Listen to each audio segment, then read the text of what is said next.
До 15 најдоцна до 20 јуни плажите на Охридското крајбрежје ќе бидат слободни, односно ќе ги нема објектите кои според надлежните беа дивоградби. Општината деновиве ја засилува акцијата на уривање на плажите со дополнителни 3 милиони денари и со подршка од јавното предпријатие Македонија пат. Делава ќе стигне дополнителна механизација, имаме дополнителни 3 милиони за уредување на плажите, ќе го завршиме до кај 15-20 јуни светото.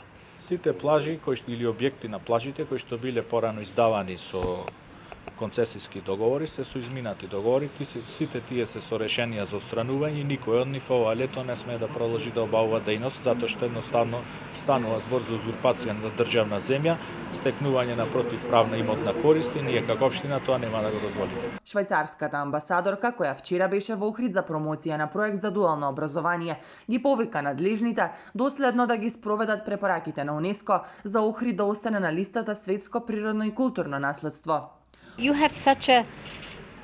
Охрид е дијамант на Балканот, толку убав град со извонредна природа, култура и историја.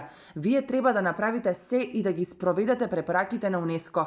Не сум запознаена со детали кои чекори треба да се преземат, но сесредно препорачувам да се следат комплетно препораките на УНЕСКО. Уривањето на дивоградбите на охридските плажи започна минатата година пред летната сезона, кога беше расчистена плажата Горица 2. Акцијата на уривање на дивоградби на плажите годинава, односно месецов, продолжи од населбата Лагадин, но на ист принцип ќе биде уривано и на сите останати плажи долж Охридското крајбрежје.